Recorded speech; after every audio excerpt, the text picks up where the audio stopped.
சரி. இன்னைக்கு 2 தீமோத்தேயோட முகவரைய பார்க்கலாம். ஏற்கனவே நம்ம 1 தீமோத்தேயுடைய முகவரைய பார்த்துருக்கோம். பொதுவா பார்த்தீங்கன்னா, அவருடைய எல்லா நிருபங்களையும் பார்த்தீங்கன்னா, 1ஆம் அதிகாரத்தில வாழ்த்துல ஆரம்பிச்சு, கடைசி அதிகாரத்தில வாழ்த்தி ஆசீர்வச்சு முடிச்சிருப்பார். ஸோ, இதுலேயும் அதே மாரி தான் பண்ணியிருக்காரு. நான் ஏற்கனவே சொன்னபடி பார்த்தீங்கன்னா, இந்த 3 தீமோத்தேயு, 2 தீமோத்தேயு, தீத்து இதெல்லாம் பார்த்தீங்கன்னா, அந்த 3 அதிகாரமுமே விசேஷமா ஊழியக்காரர்களுக்காக எழுதப்பட்ட நிருபங்கள். ஸோ, ரொம்ப முக்கியமான அதிகாரங்கள், ரொம்ப முக்கியமான பகுதிகள் சரிங்களா? அப்போ பார்த்தீங்கன்னா, ஒரு சின்ன முகவரியை மட்டும் பார்க்கலாம். இதுதான் வந்து பவுல் எழுதின கடைசி நிருபம். 2 தீமோத்தேயு தான் அவர் எழுதின இந்த கடைசி நிருபம். அதில் 4 அதிகாரங்கள் இருக்குது. ஸோ, அதில் என்ன இருக்குது அப்படின்னு சொல்லி அந்த ப்ரீஃப் இன்ட்ரடக்ஷன் மட்டும் பார்ப்போம். அப்புறம் பார்த்திங்கன்னா, அவர் அதிகாரமாக தியானிக்கும் போது அதில் என்ன இருக்குதுன்னு சொல்லி விரிவாக பார்க்கலாம். அதிலே அதே மாதிரி தான் 1ஆம் அதிகாரத்தில் வாழ்த்துல ஆரம்பித்து கடைசி அதிகாரத்தில் வாழ்த்தி ஆசீர்வச்சு முடிப்பார். அதில் முதல் அதிகாரம் பார்த்திங்கன்னா, வாழ்த்துல ஆரம்பிக்கிறாரு. வாழ்த்தி வந்து தேவனாகிய நம்முடைய கர்த்தராகிய இயேசு கிறிஸ்துவினாலும் பிதாவாகிய தேவனாலும் கிருபையும் சமாதானம் இரக்கம் உண்டாவதாக அப்படின்னு சொல்லி சொல்கிறாரு. அடுத்த பகுதியில் பார்த்திங்கன்னா, உன்னில் இருக்கிற மாயமற்ற விசுவாசத்தை நினைவுக்காக ஸ்தோத்தரிக்கேன். உனக்குள்ளே இருக்கிற அந்த விசுவாசத்துக்காக வந்து நான் வந்து தேவனை ஸ்தோத்தரிக்கிறேன் அப்படின்னு சொல்லி ஸ்தோத்திரம் பண்ணுறார். ஸோ, பார்த்தீங்கன்னா, அதில் இந்த விசுவாசம் வந்து முன்னாடி வந்து உங்கள் அம்மாக்குள்ளேயும் இருந்துச்சு, உன் பாட்டிக்குள்ளேயும் இருந்துச்சு. அது வந்து இப்போ ட்ரான்ஸ்ஃபர் ஆகி உனக்குள்ளே வந்திருக்கு. சின்ன வயசுலேருந்தே நல்லா வேத்தை வந்து அறிஞ்சிருக்க, அவங்க வந்து நல்லா உன்னை வளர்த்துருக்காங்க அப்படின்னு சொல்லி ரொம்ப பெருமிதமாக நல்லா இதாக ரொம்ப மெச்சிட்டு எழுதுகிறார். அவர் பார்த்திங்கன்னா, நான் உன் மேலே கை வைக்கும்போது உனக்கு வந்து உண்டான தேவ வரத்தை வந்து அனல் மூட்டி எழுப்பு அப்படின்னு சொல்லி சொல்கிறார். ஸோ, உனக்கு என்ன கிருபைகள் இருக்கோ, உனக்கு என்ன வரங்கள் இருக்கோ, உனக்கு என்ன தாளந்துகளை கொடுத்துருக்காரோ அதில் நீ வந்து வளரு. உனக்கு இருக்கிற வரத்தை வந்து அனல் மூட்டி எழுப்பு. தாளந்தை வந்து நல்லா வந்து ட்ரெயின் பண்ணி அதில் ட்ரெயின் ஆகு அப்படின்னு சொல்லி சொல்கிறார். அடுத்த என்ன சொல்கிறார் அப்படின்னா, தேவன் வந்து உனக்கு பயமுள்ள ஆவியை கொடுக்கல, பலமும் அன்பும் தெளிந்த புத்தியுள்ள ஆவியை கொடுத்துருக்குறார். அதனால் வந்து நீ வந்து பயப்படாத. எந்த காரியத்தும் நார்மலாக வந்து புதுசாக ஒரு காரியத்தை செய்கிறதுக்கு ஒரு பயமாக இருக்கும். அந்த மாதிரி வந்து நீ வந்து தேவன் தான் இதை வந்து உனக்கு வரத்தை கொடுத்துருக்காரு, தாளந்துகளை கொடுத்துருக்காரு, கிருபைகளை கொடுத்துருக்காரு, ஊழியத்தை கொடுத்துருக்காரு. அதனால் வந்து நீ வந்து அதை செய்கிறதுக்கு வந்து பயப்படாத. தேவன் உனக்கு வந்து பயமுள்ள ஆவியை கொடுக்கல, பலன் அன்பு தெளிந்த புத்தி உள்ள ஆவியை கொடுத்துருக்கிறார். அதனால் வந்து நீ தைரியமாக அதை செய் அப்படின்னு சொல்லி அவரை வந்து உற்சாகப்படுத்தி எழுதுகிறார். அடுத்த பகுதியில் என்ன சொல்கிறார் அப்படின்னா, நீ வந்து உனக்கு கொடுக்கப்பட்ட அந்த ஊழியத்துக்காக வந்து நீ வெட்கப்படாமல் வந்து அதுக்காக வந்து தேவனுக்காக தீங்கு அனுபவி. ஸோ, இயேசுக்கு சொல்லும்போது சொல்கிறாரு, உலகத்திலே உங்களுக்கு உபத்திரம் உண்டு, ஆனாலும் திடன் கொள்ளுங்கள். ஊழியக்காரங்களுக்கு இன்னும் அதிகமான உபத்திரம் வரும். அதனால் பார்த்திங்கன்னா, தேவனுக்காக வந்து ஒரு நல்ல போர் சேவகனாக வந்து தீங்கு அனுபவி. நிறையா பாடுகள் வரும், பிரச்சனைகள் வரும். அந்த பிரச்சனைகள் நிமித்தம் வந்து நீ வந்து கலங்கி போயிடாத, சோர்ந்து போகாத. உனக்கு கொடுக்கப்பட்ட வந்து அந்த ஊழியத்தில் வந்து உறுதியாக தரித்து நில்லு. அதில் வந்து நீ வந்து தேவனுக்காக ஒரு நல்ல போர் சேகனா தீங்கு அனுபவி அப்படின்னு சொல்லி சொல்கிறார். தேவன் தம்முடைய பரிசுத்த அழைப்பினால் உன்னை ரட்சித்து அழைச்சிருக்காரு அப்படின்னு சொல்லி சொல்கிறாரு. பார்த்தீங்கன்னா, இயேசு கிறிஸ்து தம்முடைய சுவிசேஷத்தினால் வந்து ஜீவனையும் அழியாமையும் வந்து மரணத்தை வந்து பரிகரித்து வந்து வெளியரங்கமாக்கினார்னு சொல்லி அந்த காரியத்தை சொல்கிறாரு. அந்த மாதிரி பார்த்திங்கன்னா சொல்கிறாரு, நான் வந்து இதுக்காக தான் வந்து ஆண்டவர் வந்து என்னை வந்து ஒரு பிரசங்கியாகவும் அப்போஸ்தலனாகவும் புறஜாதிகளுக்கு போதகனாக வந்து நியமிக்கப்பட்டிருக்கேன். உனக்கு வந்து அந்த அப்போஸ்தல ஊழியத்தை தான் வச்சுருக்காரு. அதனால் வந்து நான் வந்து எத்தனையோ பாடுகளை அனுபவிக்கிறேன். ஆனால் அதெல்லாம் வந்து நான் வைக்கப்படுகிறதில்லை. ஆனால் அவர் இடத்துல என்ன ஒப்பு கொடுத்தோன்னா கடைசி வரைக்கும் அதை காத்துக்கொள்ள தேவன் வந்து வல்லவராக இருக்கிறார் அப்படின்னு சொல்லி அந்த காரியத்தை சொல்கிறாரு. அதுக்கு அடுத்த பகுதியில் என்ன சொல்கிறார் அப்படின்னா, தேவனுடைய அந்த உன்னிடத்தில் ஒப்புவிக்கப்பட்ட அந்த நற்பொருளை நமக்குள்ளே வாசம் பண்ணுகிற அந்த பரிசுத்த ஆவினாலே காத்துக்கொள் சொல்லி அந்த காரியத்தை சொல்கிறார். இப்போ அந்த நற்பொருள் என்ன அப்படின்னா, ஆரோக்கியமான வசனங்களின் சட்டத்தை தான் சொல்கிறார். இந்த வசனத்தை வந்து பரிசுத்த ஆவினால் காத்துக்கொள். நான் வந்து நம்ம வசனத்தை வந்து கடைசி வரைக்கும் நீங்கள் காத்து கொண்டால் தான் பரலோகத்துக்கு போய் சேர முடியும். அப்போ பார்த்தீங்கன்னா, நம்ம வந்து ஒரு வசனத்தை ஆண்டவர் வந்து கை கொள்ளு அப்படின்னா அதுக்கு நம்ம பலன் தேவை. பரிசுத்த ஆவியோட பலனை வந்து நீ சார்ந்துக்கோ. பார்த்தீங்கன்னா, நீ வசனத்தை வந்து கை கொள்ள தேவன் வந்து உனக்கு பலன் தருவார் அப்படின்னு சொல்லி சொல்கிறாரு. அப்புறம் பார்த்தீங்கன்னா, அடுத்ததில் சொல்கிறாரு, ஓனேசிப்பு மீட்டருக்காக கர்த்தர் வந்து இறக்கம் கட்டளையிடுவார். அவர் வந்து நான் வந்து அந்த இடத்துல இருக்கும்போது எனக்கு வந்து நிறையா வந்து அவங்க வந்து உதவி செஞ்சாங்க. என்னை தேடி கண்டுபிடிச்சி வந்து எந்த வெக்கமும் படாமல் எங்களுக்கு வந்து ரொம்ப பிரயாசப்பட்டு என்னை வந்து தேடி கண்டுபிடிச்சி நிறைய நிறையா உதவிகளை செஞ்சாங்க. அதுக்காக வந்து தேவன் வந்து அவர்களுக்கு அந்த ஓனேசிப்பு வீட்டாருக்கு வந்து தேவன் வந்து இரக்கம் கட்டளையிடுவார்னு சொல்லி அவளை ஆசீர்வதிக்கிறார். 2ஆம் அதிகாரத்தில் பார்த்தீங்கன்னா என்ன சொல்கிறார் அப்படின்னா, என் குமாரனே கிறிஸ்து இயேசுவுள்ள கிருபையில் வந்து கிருபையில் பலப்படு அப்படின்னு சொல்லி சொல்கிறார். அது மாதிரி பார்த்தீங்கன்னா நீங்கள் என்னுடைய வசனங்களை வந்து யார் நல்லா உண்மையாக போதிக்கிறாங்களோ அவங்களுக்கு வந்து ஒப்புவி. அப்போ தான் அவங்க வந்து உண்மையாக வந்து வசனங்களை மற்றவங்களுக்கு போதிப்பாங்கன்னு சொல்லி அந்த காரியத்தை சொல்கிறார். அடுத்தது பார்த்தீங்கன்னா நீ வந்து இதுலேயும் மறுபடியும் அதே தான் சொல்கிறார், நீ வந்து இயேசு கிறிஸ்துக்காக நல்லா போர்ச்சேவனாய் தீங்கு அனுபவி. ஸோ ஊழியம் செய்யும்போது நிறையா பாடுகள் பிரச்சனைகள் வர்றதுக்காக வந்து நீ பயந்துராத. நீ வந்து உன்னுடைய ஊழியத்தில் முன்னேறிப்போ, கலப்பின் மேல் கை வைத்து பின்னிட்டு பார்க்காத அப்படின்னு சொல்லி நீ வந்து தைரியமாக போகணும்னு சொல்லி அவர் வந்து உற்சாகப்படுத்துகிறார். அது மாதிரி பார்த்தீங்கன்னா தண்டில் சேவகம் பண்ணுகிற எவனும் தன்னை சேவகம் எடுத்து கொண்டவனுக்கு ஏற்றமாக இருக்கும். பிழைப்புக்கு அடுத்த அலுவலில் சிக்கிக்கொள்ள மாட்டான். கர்த்தர் உனக்கு ஊழியத்தின்னு கொடுத்தா அந்த ஊழியத்தில் வந்து அதை ஃபோக்கஸ் பண்ணி இரு. மற்ற காரியத்தில் வந்து உன்னுடைய ஃபோக்கஸை சிதற விடாத. நீ தேவனுக்காக வந்து நல்லா போர்ச்சேவனாக இரு. வேறு எதுலேயும் போய் தலையிட்டு கொள்ளாத அப்படின்னு சொல்லி உன்னுடைய ஊழியத்தில் ஃபோக்கஸ்டாக இரு அப்படின்னு சொல்லி சொல்கிறார். பார்த்தீங்கன்னா அடுத்தது பிரயாசப்பட்டு பயிரிடுகிறவன் பலனில் பொங்கி பலனடைய வேண்டும். ஸோ பார்த்திங்கன்னா அவன் ஊழியத்துக்கான என்ன பலன் வந்து ஆண்டவர் கொடுக்கணுமோ அதை வந்து கொடுப்பார். ஏன்னா வேலையால் தன் கூலிக்கு பாத்திரனாக இருக்கிறேன்னு சொல்லி சொல்கிறார். உனக்கு நீ படுகிற பிரயாசங்களுக்கு தேவன் வந்து பலனை கொடுப்பார் அப்படின்னு சொல்லி சொல்கிறார். நான் சொல்லுகிறது சிந்தித்துக்குள், கர்த்தர் எல்லா காரியத்திலும் உனக்கு புத்தியை தந்துடுவார். இப்போ ஊழியத்தில் வந்து ஒவ்வொருத்தரும் ஒவ்வொரு மாதிரி அழைச்சிருப்பார். ஒவ்வொருத்தருக்கு ஒரு ட்ராக், வித்தியாசமான ட்ராக் இது எப்படின்னு சொல்ல முடியாது. பார்த்தீங்கன்னா சொல்கிறார், இப்போ உன்னுடைய ட்ராக்கை வந்து நீ கண்டுபிடிச்சி அதில் ஒவ்வொரு காரியத்திலையும் வந்து தேவன் வந்து உனக்கு நல்ல புத்தியை தந்தருள்வார். நீ எப்படி நடக்கணும், என்ன செய்யணும், என்ன செய்யக்கூடாது, என்ன பண்ணக்கூடாதுன்னு சொல்லி தேவன் உன்னை தெளிவாக நடத்துவார் அப்படின்னு சொல்கிறார். அடுத்த பகுதியில் பார்த்தீங்கன்னா மறுபடியும் அதே காரியத்தை சொல்கிறார். அவரோட கூட பாடுகளை சகித்தோமானால் அவரோட கூட வந்து மாளுகை செய்வோம். பார்த்திங்கன்னா நீங்கள் வந்து நாம் அவரை அவரும் நம்மை மறுதளிப்பான்னு சொல்லி அந்த காரியத்தை சொல்கிறார். பார்த்திங்கன்னா நான் வந்து ஊழியம் செய்கிறேன், அதனால் வந்து நிறையா பாடுகள் பிரச்சனையை அனுப்பி வைக்கிறேன். ஆனால் வந்து தேவவசனமோ கட்டப்பட்டிருக்கவில்லை.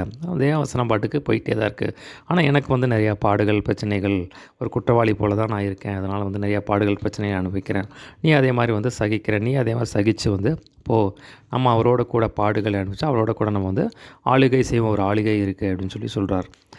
அடுத்த சொல்கிறாரு, நாம் உண்மை இல்லாதவளாக இருந்தாலும் அவர் வந்து உண்மை உள்ளவராக இருக்கிறார். ஏன்னா அவர் தேவன் அப்படின்னு சொல்லி அந்த காரியத்தை சொல்கிறார். அடுத்தல பார்த்தீங்கன்னா வந்து நீ வந்து தேவனுக்கு முன்பாக வந்து உத்தமனாக நிறுத்தும்படி ஜாக்கிரதையாக. நீ வந்து தேவனுக்கு ஒரு பரிசுத்த வாழ்க்கையை வாழ அவனை அர்ப்பணித்துக்கோ அப்படின்னு சொல்கிறார்.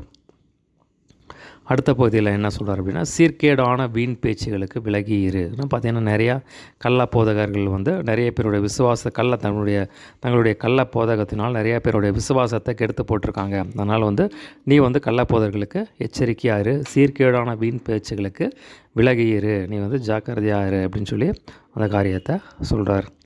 அடுத்த பகுதியில் பார்த்தீங்கன்னா தேவன் வந்து ஒரு வீட்டில் வந்து பொண்ணு வெள்ளியுமான பாத்திரங்கள், நிறைய பாத்திரங்கள் இருக்குது. சிலது வந்து கனத்திற்கும் சிலது கனவீனத்திற்கும் இருக்கும். ஒருவன் வந்து அநியாயத்தை விட்டு நீக்கி தன்னை சுத்திகரித்து கொண்டால் தேவனுக்கு உபயோகமான கனத்துக்குரிய பாத்திரமான இருப்பான். அதனால் வந்து நீ உன்னை எவ்வளோ பரிசுத்தப்படுத்திக்கிறியோ அந்தளவுக்கு தேவன் உன்னை கனத்துக்குரிய பாத்திரமாக தேவன் உன்னை உபயோகப்படுத்துவார் அப்படின்னு சொல்லி அந்த காரியத்தை சொல்கிறார். ஸோ அடுத்த பகுதியில் என்ன சொல்கிறாருன்னா, பாலியத்துக்குரிய இச்சைகளுக்கு நீ விலகி ஓடு அப்படின்னு சொல்கிறார். பாலியத்துக்குரிய இச்சைகளுக்கு விலகி ஓடி சுத்த இருதயத்தோடைய கர்த்தரை தொழுகிற நீதியையும் விசுவாசியும் அன்பையும் சமாதானத்தையும் அடையும்படி நாடு அப்படின்னு சொல்லி அதை பார்த்தீங்கன்னா என்ன சொல்கிறார் அப்படின்னா, நீ போய் பாலியத்துக்குரிய இச்சைகளுக்கு வந்து நீ விலகி ஓடி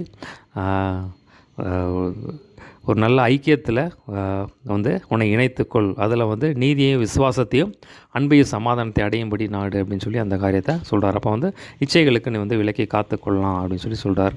தேவையில்லாத தர்க்கங்கள் சண்டைகள் எல்லாம் வந்து நீ வந்து விட்டுடு, அதில் வந்து இன்வால்வ் ஆகாது அப்படின்னு சொல்கிறார். அடுத்த பார்த்திங்கன்னா கர்த்தருடைய ஊழியக்காரன் எப்படி இருக்கணும் அந்த காரியத்தை சொல்கிறார். நீ வந்து கர்த்தருடைய ஊழியக்காரன் வந்து சண்டை பண்ணுக்கிறவனாக இருக்கக்கூடாது. எல்லா இடத்துலையும் சாந்த குணமுள்ளவனாக இருக்கணும். போதக சமர்த்தனாக இருக்கணும். தீமையை சகிக்கிறவனாக இருக்கணும். இப்போ யாராவது எதிர்த்து பேசுகிறவங்களா இருந்தாங்கன்னா அவங்களுக்கு வந்து தேவன் வந்து மனம் திரும்பும்படியாக வந்து அவங்களுக்கு நீங்கள் வந்து அவங்களுக்காக ஜெபம் பண்ணணும். அவங்களுக்கு வந்து அவங்களுக்கு நல்ல ஒரு தெளிவை கொடுக்கும்படியாக வந்து சாத்தானுடைய கண்ணிகளுக்கு நீங்கும்படியாக சாந்தமாக அவர்களுக்கு உபதேசம் பண்ணு சொல்லி அந்த காரியத்தை சொல்கிறார். ஸோ இதுதான் 2ஆம் அதிகாரம். அடுத்த 3ஆம் அதிகாரத்தில் என்ன சொல்கிறாரு அப்படின்னா, கடைசி நாட்களில் வந்து கொடிய காலங்கள் வரும். அதனால் பார்த்தீங்கன்னா ஜனங்கள் எப்படி இருப்பாங்க அப்படின்னா, தற்பிரியா, பணப்பிரியரா, வீம்புக்காரரா, அகந்தை உள்ளவர்களா, தூஷிக்கிறவர்களா, தாய் தகப்பன்மார்க்கு கீழ்ப்படியாதவர், நன்றி அறிதல் இல்லாதவர்களா, பரிசுத்தம் இல்லாதவர்களா, அன்பில் இச்சையடக்கம் இல்லாதவர்களாம். ஸோ அப்படிப்பட்டவர்களாக இருப்பாங்க. துரோகிகளாக இருப்பாங்க, துணிகரம் உள்ளவர்களாக, இருமாப்புள்ளவர்களாக இருப்பாங்க. சுகபோக பிரிய, தேவனுக்கு பிரியமாக நடக்காமல் சுகபோக தன்னைத்தானே இஷ்டத்துக்கு வந்து நடப்பாங்க. தேவ பக்தியின் வேஷம் இருக்கும், ஆனால் பார்த்தீங்கன்னா அதோடைய பலன், அதோடைய கிரியைகளில் ஒன்றுமே இருக்காது. ஸோ இப்படிப்பட்டவர்களை வந்து நீ வந்து பட்டு விலகு அப்படின்னு சொல்லி சொல்கிறார். பார்த்தீங்கன்னா வந்து என்னையும் எம்பிரேயும் மோசைக்கு எதிர்த்துன்ற போல் இவர்களும் வந்து சத்தியத்துக்கு எதிர்த்து நிற்கிறார்கள். துர்ப்புத்தியுள்ள மனுஷர்கள் விசுவாசத்தில் இருக்கிற. ஆனால் பார்த்தீங்கன்னா அவர்கள் வந்து அதிகமாக பலப்படுவதில்லை சொல்லி அந்த காரியத்தை சொல்கிறாரு. ஸோ அதெல்லாம் வரும்போது நான் வந்து உங்களுக்கு என்ன எதுன்னு சொல்கிறேன் நான். ஸோ அடுத்த பகுதியில் சொல்கிறாரு, கிறிஸ்து இயேசுவுக்கு தேவபக்தியாக நடக்க யாவரும் துன்பப்படுவார்கள். ஸோ தேவனுக்காக பார்த்தீங்கன்னா சொல்கிறார், அவருடைய துன்பத்தெல்லாம் சொல்கிறார். நான் வந்து நீ வந்து என்னை நல்லா பார்த்துருக்க, நான் என்னுடைய போதகத்தையெல்லாம், என் போதகத்தையும் என் நோக்கம், என் விசுவாசம், நான் சாந்தமாக இருந்தது, அன்பாக இருந்தது, நான் எவ்வளோ பட்ட பாடுகள் எல்லாவற்றையும் பார்த்தேன், எத்தனையோ துன்பங்களை சதித்தேன். அந்த துன்பத்தில் எல்லாவற்றிலும் வந்து தேவன் வந்து என்னை வந்து நீங்களாக்கி விட்டார். இப்போவும் என்னை வந்து நீங்களாக்கி, இப்போது வருகிற துன்பங்கள் எத்தனையோ அதெல்லாம் நீ கண்கூட பார்த்துருக்க. அதனால் பார்த்தீங்கன்னா நீ தேவனுக்காக எழுமணும்னு நினைக்கிறீங்கன்னா அவங்க எல்லாம் வந்து துன்பப்படுவாங்க, துன்பம் உனக்கும் வரும் அப்படின்னு சொல்லி சொல்கிறார். அடுத்த பார்த்தீங்கன்னா என்ன சொல்கிறாரு அப்படி அடுத்த பகுதியில், நீ கட்டு நிச்சயித்து கொண்டவைகளில் நிலைத்திரு அப்படின்னு சொல்லி சொல்கிறேன். நீ உனக்கு என்ன வந்து இது வரைக்கும் கற்றிருந்திருக்காயோ அதில் வந்து நீ நிலைத்திரு. ஏன்னா நீ சின்ன வயசுலேருந்தே இயேசு கிறிஸ்துவனுடைய எழுத்துக்களை உங்கள் அம்மாவை பாட்டி உனக்கு நல்லா வந்து ட்ரெயின் பண்ணி சொல்லி கொடுத்துருக்காங்க அப்படின்னு சொல்லி சொல்கிறார். அப்புறம் பார்த்திங்கன்னா அடுத்த முக்கியமான பகுதியை சொல்கிறாரு, வேத வாக்கியங்கள் தேவ ஆவியினால் அருளப்பட்டிருக்கிறது.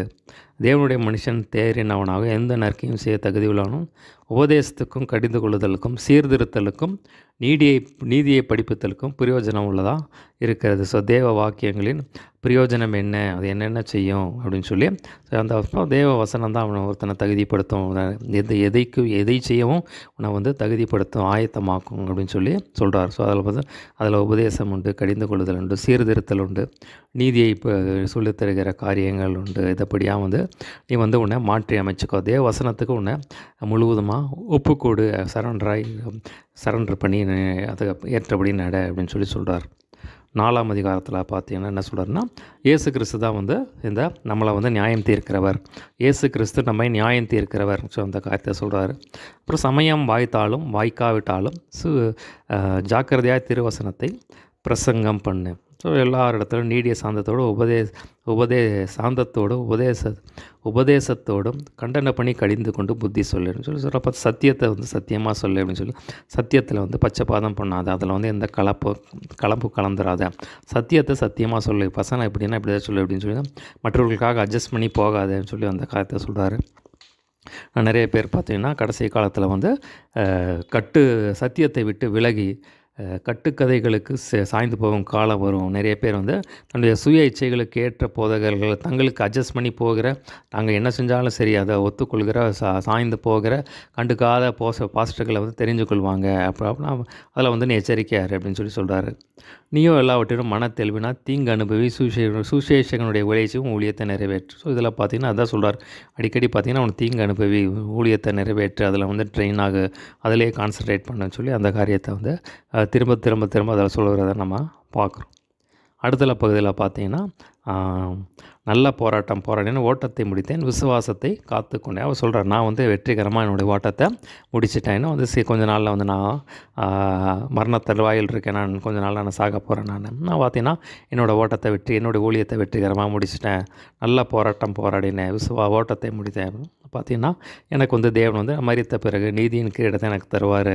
நான் மாத்திரமல்ல, யாரெல்லாம் தங்களோட ஓட்டத்தை வெற்றிகரமாக முடிக்கிறாங்களோ அவங்களுக்கு எல்லாருக்குமே வந்து இந்த நீதியின் கிரீடத்தை தருவேன்னு சொல்லி சொல்கிறார். அதனால் பார்த்திங்கன்னா நீ வந்து ஓட்டத்தை முடிக்கிறதுக்கு, ஊழியத்தை முடிக்கிறதுக்கு ஜாக்கிரதையார், எச்சரிக்கையார் அப்படின்னு சொல்லி சொல்கிறார். அடுத்த பகுதியில் பார்த்திங்கன்னா நீ சீக்கிரமாக என் இடத்துல வரும்படி ஜாக்கிரதையாயிரு. ஸோ நீ வந்து என்னை ஃபாலோ பண்ணி வா அப்படின்னு சொல்லி சொல்லாது, தேவனுடைய வார்த்தையை ஃபாலோ பண்ணி வா, இயேசு கிறிஸ்துவை விட்டுறாது அப்படின்னு சொல்லி சொல்கிறார். நிறைய பேர் பார்த்திங்கன்னா பின் வாங்கி போயிட்டாங்க. பார்த்தீங்கன்னா தேமா, கிரெஸ்கே அது மாதிரி தீத்து நிறைய பேர் பார்த்தீங்கன்னா வேறு மாதிரி பின்வாங்கி போயிட்டாங்க. அதனால் பார்த்தீங்கன்னா நீங்கள் வந்து என்னை ஃபாலோ பண்ணு அப்படின்னு சொல்லி சொல்கிறாரு. நீ வந்து என்னிடத்தில் வரும்படி ஜாக்கிரதையா இரு, என்னிடத்தில் வந்து சேரும்படியா, ஓட்டத்தை முடிக்கும்படியா ஜாக்கிரதையா இரு அப்படின்னு சொல்லி சொல்கிறார். அடுத்த பகுதியில் என்ன சொல்கிறார் அப்படின்னா, கண்ணானாகிய அலெக்சாந்தர் எனக்கு வெகு தீமை செய்தான், அவனுக்கு வந்து பதில் சொல்வார் அப்படின்னு சொல்லி சொல்கிறோம். பார்த்தீங்கன்னா எனக்கு வந்து இவர் வந்து வெகு தீமை செய்தான். ஆனால் பார்த்தீங்கன்னா அது என்ன அவர் தீமை செஞ்சாரோ அதுக்கு நான் பதிலுக்கு பதில் வாங்கலை, கர்த்தர் பார்த்துக்கொள்வார், கர்த்தர் கையில் விட்டுட்டேன் அப்படின்னு சொல்லி சொல்கிறார். பார்த்தீங்கன்னா எத்தனையோ நான் ஒரு இடத்துல பிரசங்கம் பண்ணும்போது நிறைய பேர் என்னை கைவிட்டாங்க. பார்த்தீங்கன்னா நான் பிரசங்கம் முடித்த அவ்வளோதான், நான் மரிச்சிருவேன்னு நினச்சேன். ஆனால் பார்த்தீங்கன்னா தேவன் எனக்கு துணை நின்று அந்த பிரசங்கத்தை நிறைவேற்ற கிருபை செஞ்சார், எல்லா தீமையிலேருந்து விலக்கி காத்தார், இதுவரை நான் காப்பாற்றினார், இன்னும் காப்பாற்றுவார் அப்படின்னு சொல்லி சொல்கிறார்.